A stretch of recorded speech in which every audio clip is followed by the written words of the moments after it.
The Assembly will now hear an address by His Excellency Muhammad Yunus, Chief Advisor of the Interim Government of the People's Republic of Bangladesh. I request protocol to escort His Excellency and invite him to address the Assembly.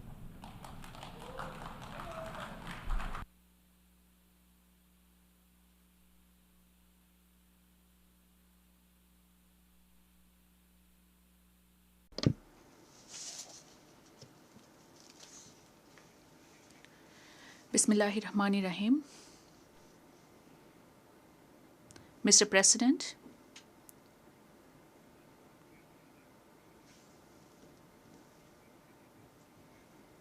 let me congratulate you on your election as the President of the United Nations General Assembly.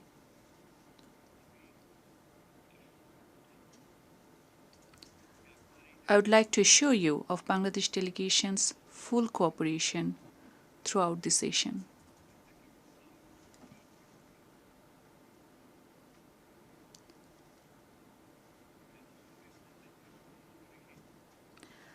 I would also place on record our deep appreciation to the Secretary General Antonio Guterres for his unwavering commitment to deliver on the UN mandates and address the global challenges.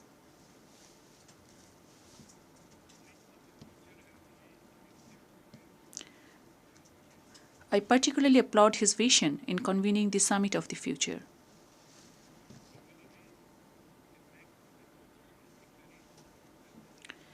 The Pact for the Future and the Declaration on Future Generations could help in setting pathways beyond Agenda 2030.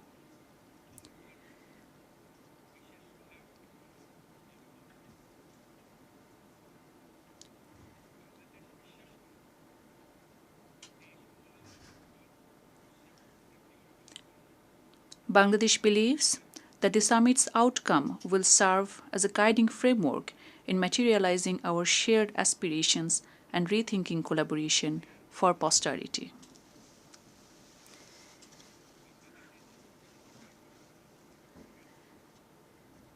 I stand in this Parliament of Nations thanks to an epochal transformation that Bangladesh witnessed this July and August.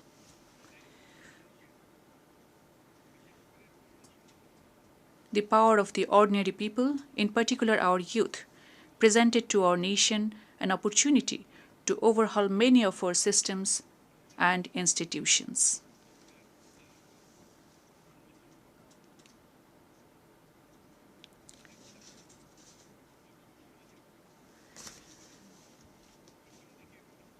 The uprising led by the students and youth was initially aimed at ending discrimination. Progressively, the movement evolved into a people's movement. The world eventually saw how people at large stood against autocracy, oppression, discrimination, injustice, and corruption, both on the streets and online.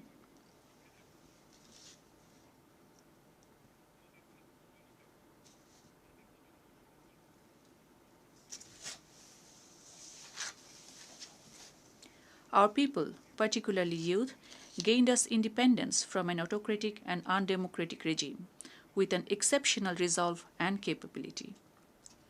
That collective resolve should define Bangladesh of the future and place our nation as a responsible state in the Committee of the Nations.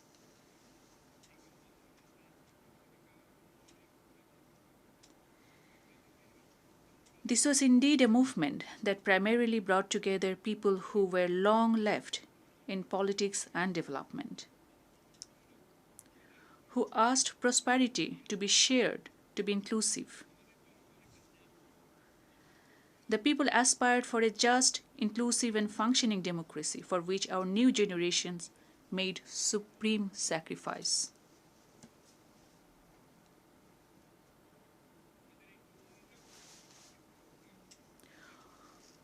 We were moved by the wisdom, courage, and conviction our youth showed. Even braving bullets bare chest.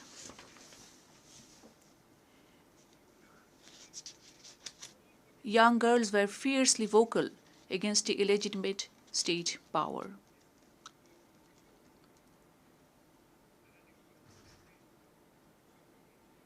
School-going teenagers laid down their lives. Hundreds lost their eyes forever. Mothers, day laborers, and scores of people across cities lent their shoulders for their children.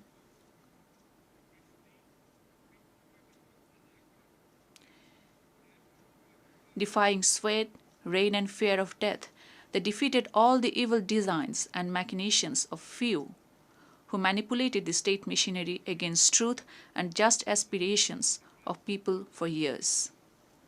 The People's Movement left an estimated over 800 martyrs in the hands of the autocratic regime. Bangladesh was born because of her people's profound belief in liberalism, pluralism, and secularism.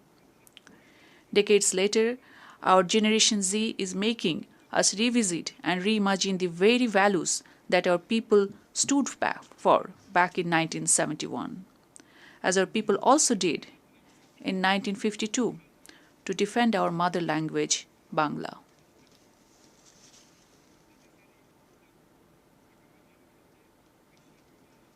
We believe this revolution that the world witnessed in Bangladesh in the span of few weeks may inspire many across communities and countries to stand for freedom and justice. I would call upon the international community to engage with New Bangladesh anew that aims to realize freedom and democracy beyond letters for everyone. Mr. President,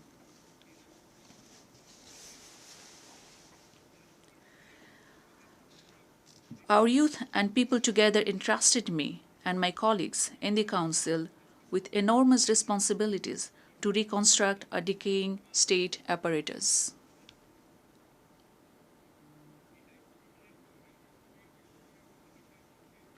As we took to the office, to our utter shock and dismay, we discovered how endemic corruption brought a functional democracy to a farce. How key institutions were ruthlessly politicized. How public coffers were reduced to rubble. How oligarchs took over business.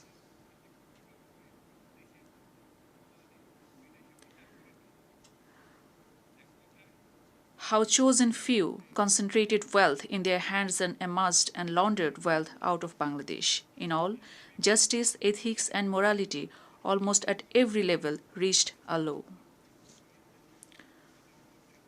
Under such circumstances, we were asked to rebuild Bangladesh and re-establish the country that our people aspire to see. To correct the ills of the past as also to build a competitive and agile economy and a just society. In a drastically changed scenario, all political parties are now free to voice their views and opinions. A key priority for us is also to make all in public positions and institutions to account for their decisions and actions. We are committed to promote and protect the fundamental rights, for people to speak in freedom, to assemble without fear or inhibition, to vote whosoever they choose. This is what the nation desires, and we aim to achieve. We are also committed to uphold the independence of the judiciary and freedom of press, including in the cyber domain. In order to ensure that child of a farmer or worker can scale the highest in the society, we prioritize allocation in education and health sectors over grandiose infrastructure development.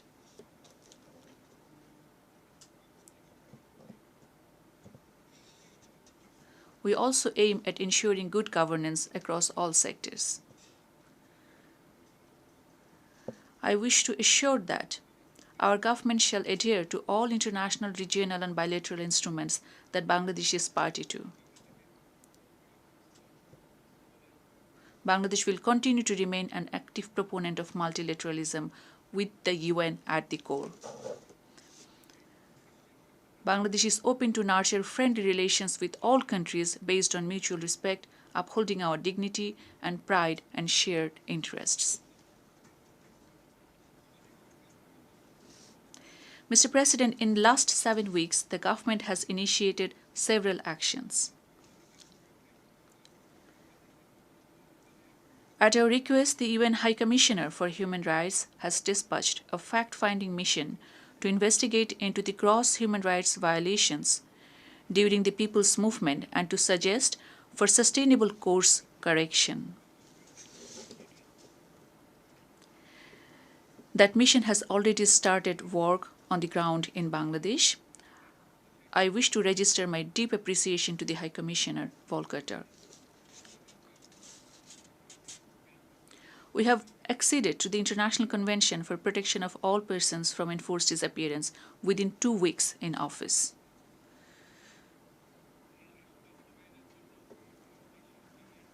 The required national legislation is underway so that we can effectuate its early implementation.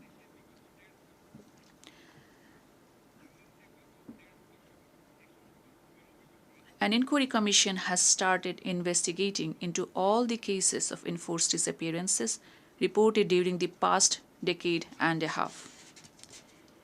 In order to restore people's trust and confidence and to ensure that the tragic past never recur in future Bangladesh, we have initiated reforms in certain prioritized sectors.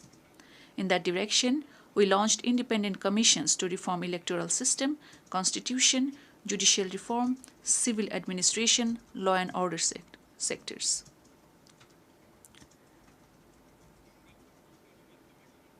A few more commissions are on the cards to reform other sectors, including press and media. In order to create a conducive environment for business, we have rolled out extensive reforms in banking and financial sectors. We affirm not to let any foreign business interest to be affected. Beyond rhetoric and numbers, we aim to establish effective safeguard mechanisms to ensure the sustainability of these reforms and create an enabling environment towards conduct of full, free, fair, and participatory elections. I would therefore call on the international community to continue and deepen engagements with Bangladesh in meeting our people's quest for democracy, rule of law, equality, prosperity, so that we can emerge as a just and inclusive democratic society. Mr. President, Bangladesh views that maintaining peace and addressing conflicts is central to people's progress. During the recent revolution, our valiant armed forces have once again shown their commitment to peace by standing firmly with the people in fulfilling their aspirations for freedom during a most difficult time in our history. This was possible thanks to our commitment to peace, place human rights at the core of peacekeeping. Bangladesh remains equally committed to peace building from the inception of the Commission.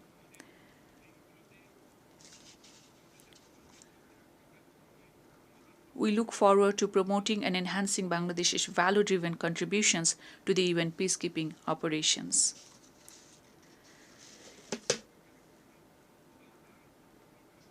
As the third largest troop contributing country, our peacekeepers had served across 63 missions in 43 countries to date.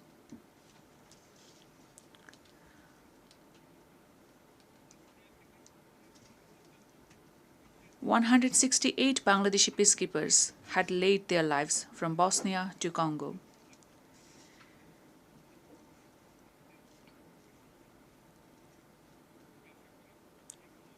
We do hope that Bangladesh Defense Forces would continue to be called upon in the future UN peace operations, regardless of the challenges or circumstances.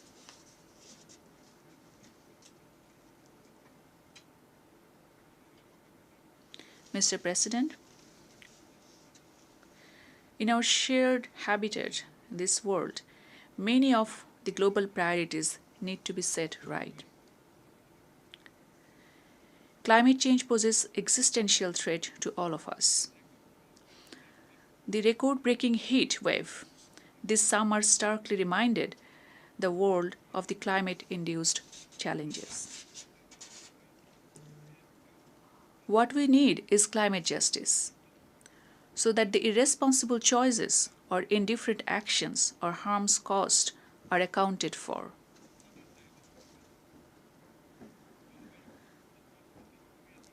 Long-term damages leave irreparable damages all around.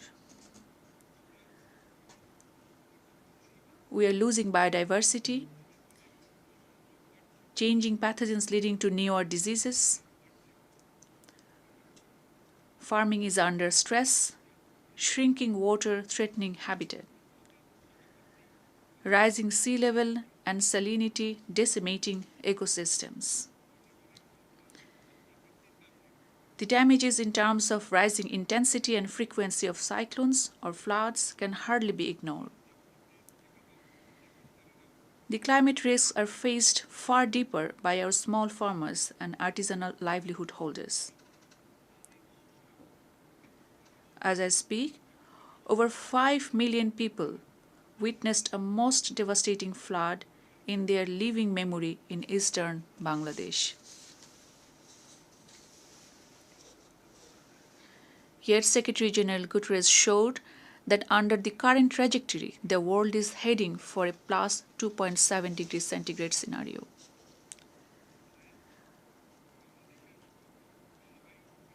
I would hence urge for channeling robust resources for climate adaptation in the climate vulnerable countries like Bangladesh.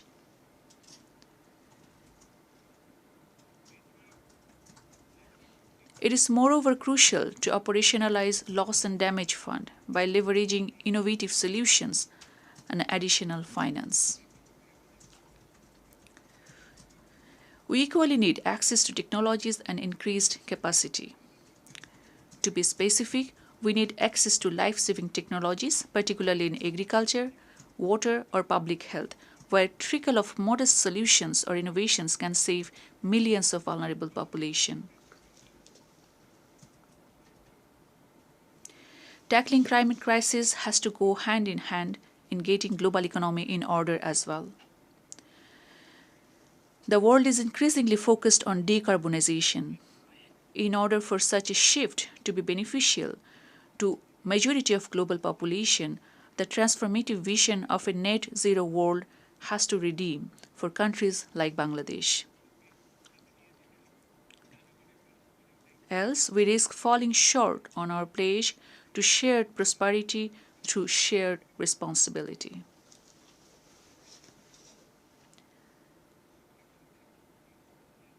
I believe the world needs to engage on a shared vision of 3 zeros that we can materialize together, targeting zero poverty, zero unemployment, and zero net carbon emissions. Where a young person anywhere in the world will have the opportunities to grow not as a job seeker, but as an entrepreneur. Where a young person can unleash his or her latent creativity despite all limitations. Where an entrepreneur can optimally balance social benefits, economic profits, and responsibility towards nature. Where social business can help an individual transcend beyond consumerism and can ultimately catalyze in social and economic transformation.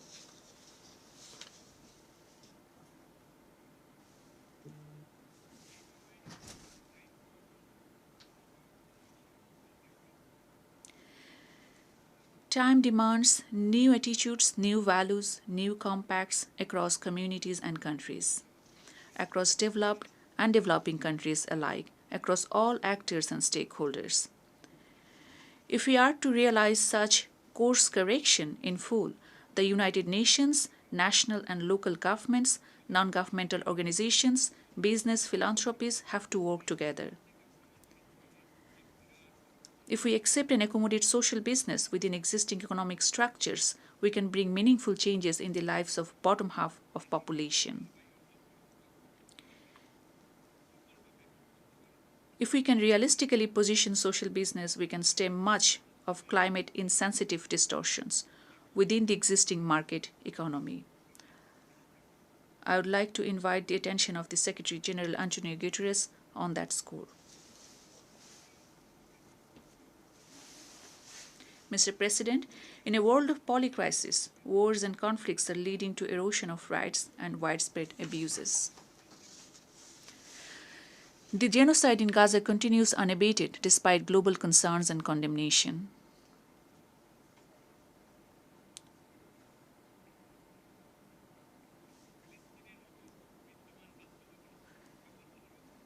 The situation in Palestine just does not concern the Arabs or the Muslims at large, rather, the entire humanity.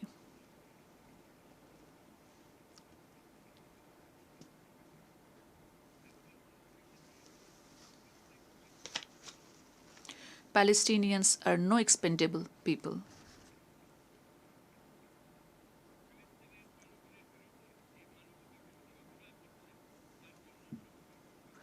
All those responsible for the crimes against humanity against the Palestinian people must be held accountable.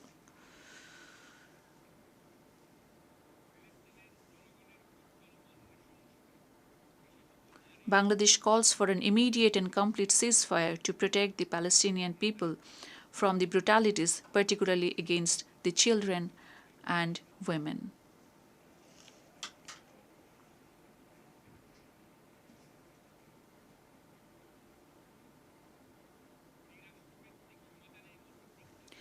International community, including the UN, needs to act in earnest to implement the two-state solution that remains the only path to bring lasting peace in the Middle East.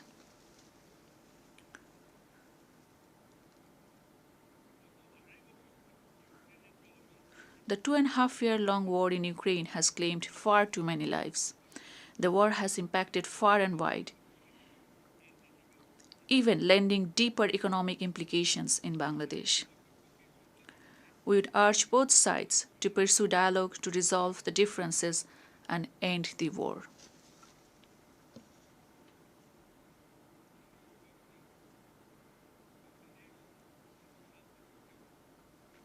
Mr. President, 7 years on, Bangladesh has been hosting 1.2 million Rohingyas on humanitarian ground, incurring significant social, economic, environmental costs.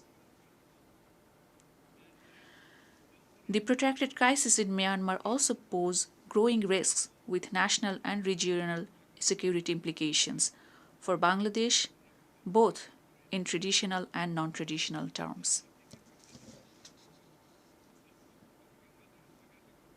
We remain committed to supporting the forcibly displaced Rohingyas from Myanmar in Bangladesh.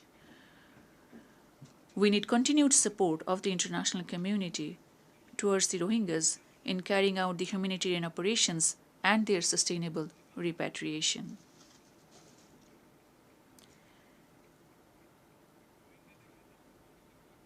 Equally important is to ensure justice for the grave human rights violations committed against the Rohingyas through the ongoing accountability processes in the ICJ and the ICC.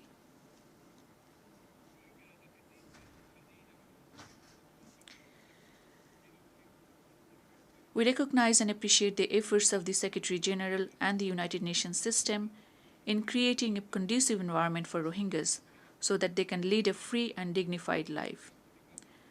That requires creating pathways for the Rohingyas to return to their ancestral home in Rakhine State with safety and rights. Looking at the evolving ground situation in Myanmar, Bangladesh is ready to work with the international community to create an environment for dignified and sustainable return of the Rohingyas to their homeland.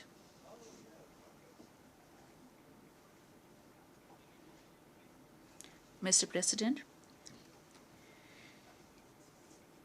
ensuring peace and security cannot succeed without political freedom and socio-economic emancipation of the people.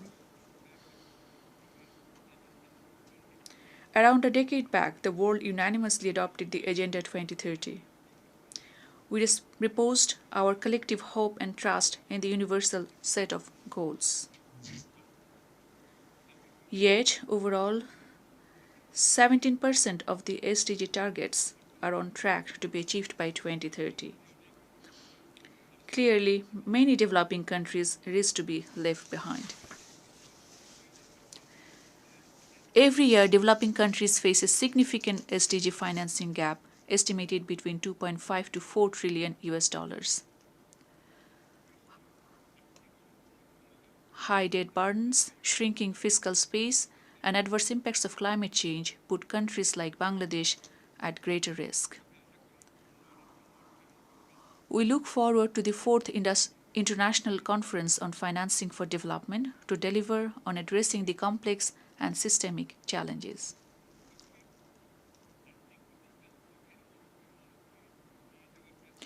The multilateral financing institutions have to be driven by a vision where wealth and opportunities can be accessed by all, that they rightfully place social business within respective programs,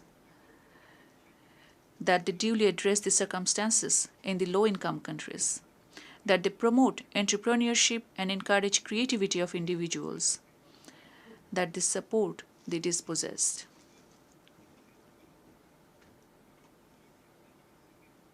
In this regard, prevention of illicit financial flows and siphoning of resources from the developing countries merit greater attention. Increased international cooperation must rechannel the assets stolen from developing countries. We look forward to early conclusion of an international tax convention that can combat tax evasion. Mr. President, migration and mobility is an inescapable reality in an interconnected world. As a country of origin of migrants, over 11 million of our people live and work worldwide.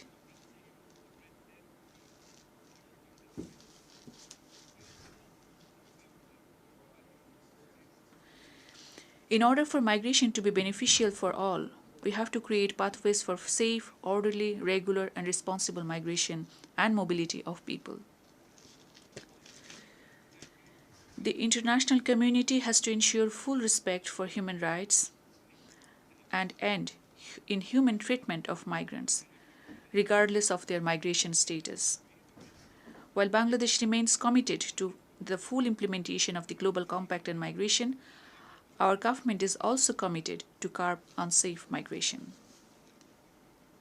Mr. President,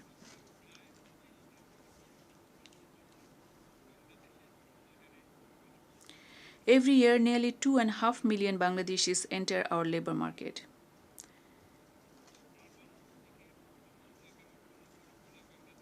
In a large population where nearly two-thirds is young, Bangladesh is challenged to make learning suited to meet the needs of today and tomorrow. Yet we see the world of work is changing, where a young person has to adapt constantly, reskill, adopt newer attitudes. As Bangladesh is set to graduate as a middle-income country, we reckon the vital need to secure ourselves in terms of learning and technology. Let me speak about artificial intelligence. We are particularly enthused with the emergence of artificial intelligence tools and applications. Our youth are excited with the prospect of first unfolding generative AI. They aspire to walk and work as global citizens. The world needs to ensure that no youth in countries like Bangladesh get left behind in meaningfully reaping benefits of the AI-led transformation.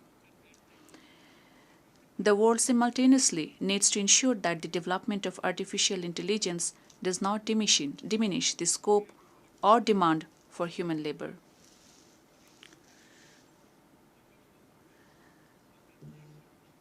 As the scientific community and world of technology keeps moving on developing autonomous intelligence, artificial intelligence that propagates on its own without any human intervention, we all need to be cautious of possible impact on every human person or our societies today and beyond.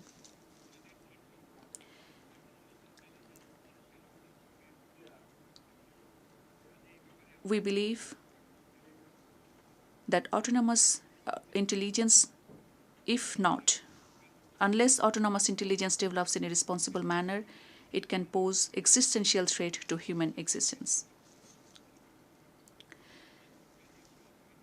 Mr. President, we need newer forms of collaboration where global business and knowledge holders connect to people's needs.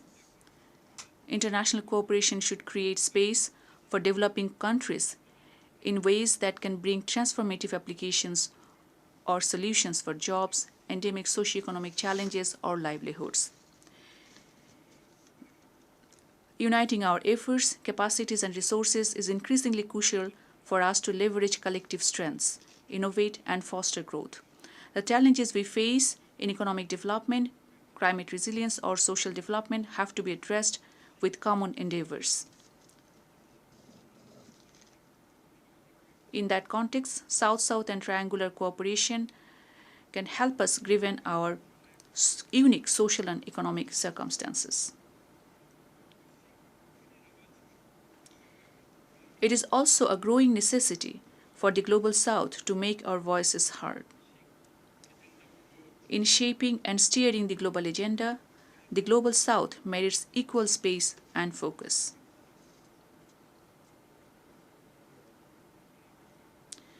Mr. President, the COVID times underlined before us the crucial importance of investing in public health.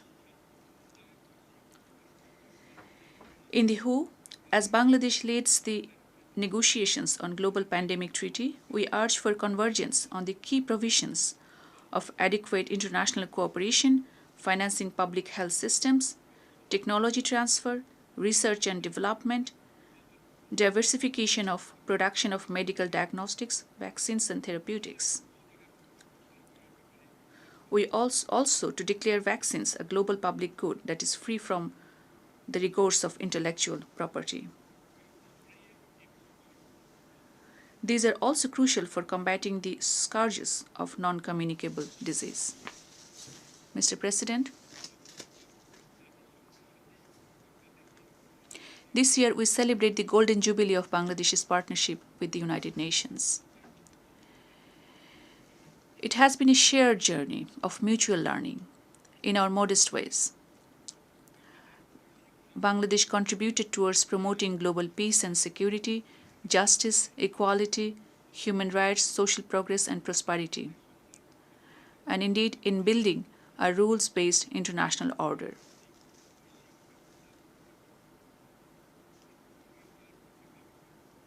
For instance, I recall the microcredit resolution and the Friends of Microcredit that was formed in the UN General Assembly back in 1999 with exceeding spontaneity.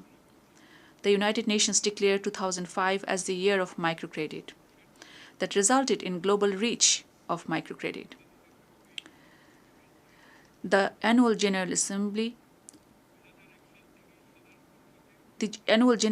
resolution on culture of peace since 2001, or the resolution 1325 in the Security Council on Women, Peace and Security may be worth recalling as well.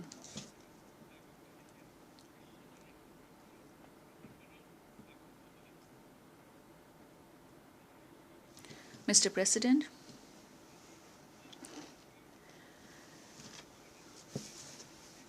as the Great Hall reverberates with crying call for peace, security, justice, inclusivity, and equitable distribution of wealth, as states, we need to reflect on how we embolden men and women today, create space for them to grow as entrepreneurs of tomorrow.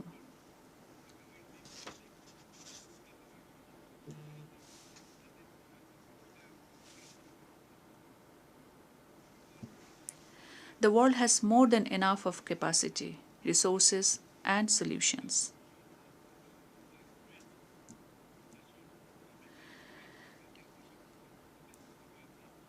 Let us redeem all the pledges we made nationally and internationally. Let us work together to end all forms of inequality and discrimination within and among nations, especially in advancing the proposition of social business in our economic interactions. The youth in Bangladesh have showed that upholding freedom, dignity, and rights of people, regardless of distinction and status, cannot just remain aspirational, it is just what everybody deserves.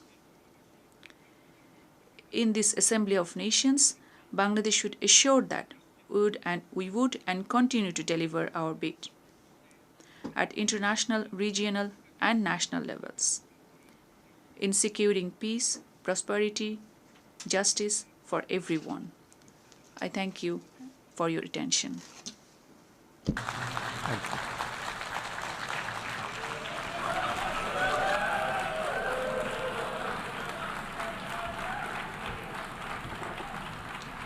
On behalf of the Assembly, I wish to thank the Chief Advisor of the Interim Government of the People's Republic of Bangladesh.